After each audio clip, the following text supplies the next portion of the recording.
Page 235. Professor Collins, my tutor and my favourite teacher, looks like he's just fallen out of bed as usual. Last on the stage are Kate and Christian. Christian stands out in his bespoke grey suit, copper highlights glinting in his hair under the auditorium lights. He looks so serious and self-contained. As he sits, he undoes his single-breasted jacket and I glimpse his tie. Holy shit, that tie! I rub my wrists reflectively. I cannot take my eyes off him. He's wearing that tie on purpose, no doubt. My mouth presses into a hard line. The audience sits down and applause ceases. Look at him, one of the girls beside me hisses enthusiastically to her friend.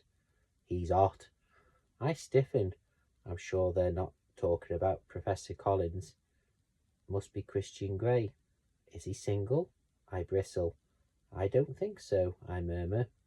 Oh. Both girls look at me in surprise. I think he's gay, I mutter. What a shame, one of the girls groans.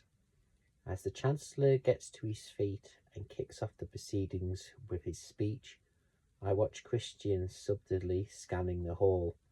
I sink into my seat, haunching my shoulders, trying to make myself inconspicuous as possible. I fail miserably. As a second later, his eyes find mine. He stares at me, his face impassive, completely inscrutable.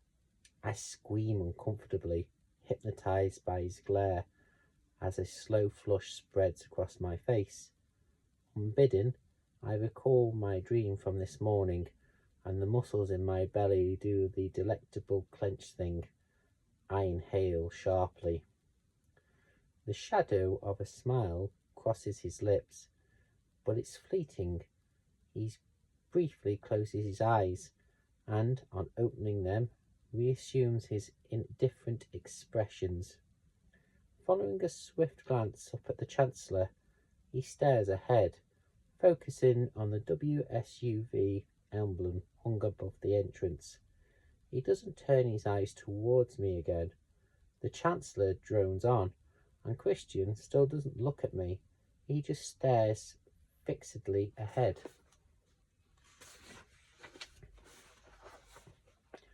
Why won't he look at me?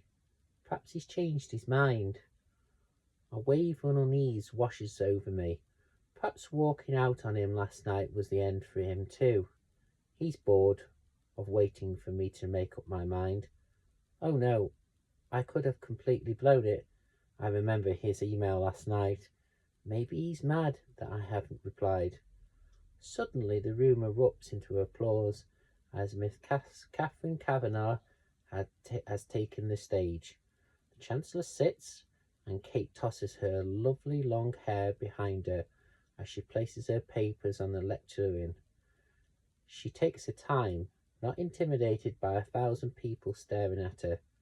She smiles when she's ready, looks up at the captive throng, and launches equably into her speech. She's composed and funny. The girls beside me erupt on her cue at her first joke. Oh, Catherine Kavanagh, you can deliver a good line. I am so proud of that moment. My errant thoughts of Christian pushed to one side. Even though I have heard her speech before, I listen carefully. She commands the room and takes her audience with her. Her theme is, what's next after college? Oh, what next indeed? Christian is watching Katie, his eyebrows raised. In surprise, I think. Yes, it could have been Katie who went to interview him, and I could have been Katie who is now making decent proposals to. Beautiful Katie and beautiful Christian together. It could be like those two girls beside me, admiring him from afar. I know Katie wouldn't have given him the time of day. What did she call him the other day? Creepy? The thought of a confrontation between Christian and Katie makes me uncomfortable. I have to say, I don't know which of them I would put money on. Katie concludes her speech with a flourish, and spontaneously everybody stands applauding and cheering. Her first standing ovation. I beam at her and cheer, and she grins back at me. Good job, Katie. She sits and does the audience as the Chancellor rises and introduces Christian. Holy shit, Christian's going to give a speech?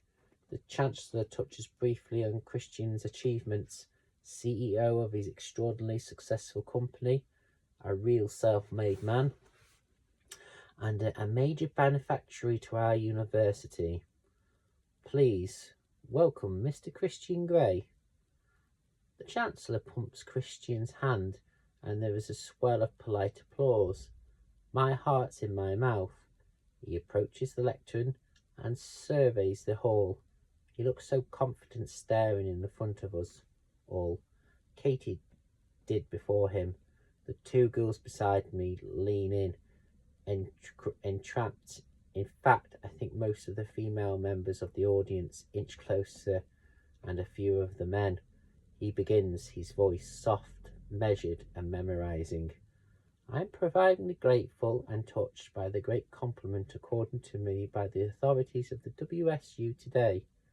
It offers me a rare opportunity to talk about the impressive work of the Environment Science Department here at the university. Our aim is to develop the viable and ecological sustainability methods of farming for the third world countries. Our ultimate goal is to help to eradicate hunger and poverty across the globe. Over 1 billion people, mainly in sub-Saharan Africa, South Asia and Latin America, live in abject poverty. Agricultural dysfunction is rife within these parts of the world, and the result is ecologically and socially destructive.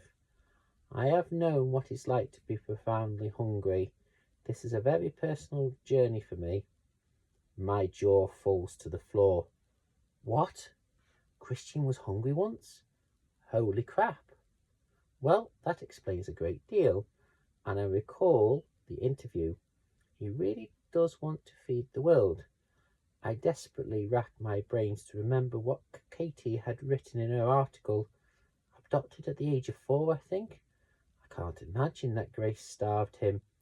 So it must have been before that, then, as a little boy. I swallow my heart, constructing at the thought of hungry grey-eyed toddler. Oh no. What kind of life did he have before the Greys got hold of him and rescued him? I'm seized by a sense of raw outrage. Poor, fucked up, kinky, philosophic Christian, though I'm sure he wouldn't see himself in that way, would repel any thoughts of sympathy or pity.